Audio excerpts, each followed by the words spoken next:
Big TV భక్తి సమాచారం WhatsApp ఛానల్లో జాయిన్ అవ్వండి. అన్ని విశేషాలు ఎప్పటికప్పుడు తెలుసుకోండి. ఈ వారాహి కందదీపం, వారాహికి ఈ వారాహి అమ్మవారి యొక్క పూజ ఈ మధ్య చాలా అన్ని చోట ఆశేతి హిమాచలం పెరిగింది చూసారా. 16 శుక్రవారాలు చేస్తున్నారు.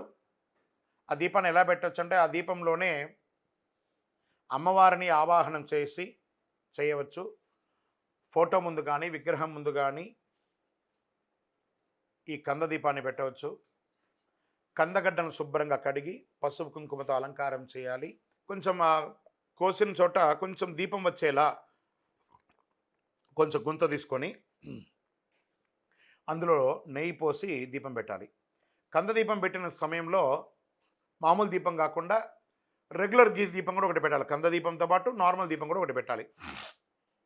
అమ్మవారికి ధూపదీప నైవేద్యం సమర్పించాలి. అష్టోత్తరం కానీ సహస్రనామంతో కానీ మూలమంత్ర జపంతో కానీ పూజించుకోవాలి.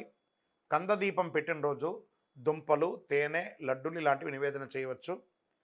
కందదీపం మరుసటి రోజున అదే కందను ప్రసాదంగాను వంట చేసుకొని తినవచ్చు. కంద తినని వారు గోవుకి తినిపించవచ్చు. ఇలా ప్రతి శుక్రవారం రాత్రి చేస్తే మీకు ఉన్న ఆటంకాలన్నీ తొలగిపోయి ఐశ్వర్యం సంకల్పిస్తుంది. ముఖ్యంగా గొడవలు, నిందలు ఇవన్నీ తొలగిపోతాయి.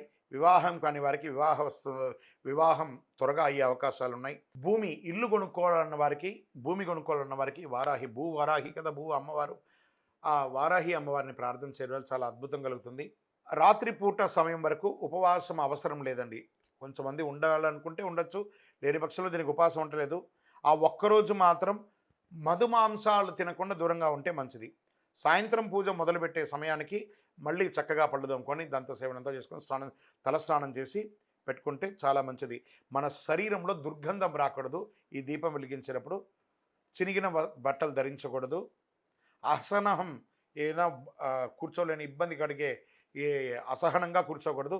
మంచి ఆసనం వేసుకొని కూర్చోవాలి. పూజ మధ్యలో ఫోన్ లాంటిది వస్తే ఆపి మాట్లాడడం లాంటిది అంతా చేయకూడదు. ప్రదోషకాలం సంధ్యా సమయంలోనే ఈ పూజను చేయాలని చెప్పడం చాలా విశేషం. ఎవరైతే ఈ యొక్క వారాహి కందదీపం వెలిగిస్తారో వాళ్ళ జీవితంలో అద్భుతాన్ని సాధిస్తారు. విజయోస్తు. For more videos like this, subscribe Big TV channel.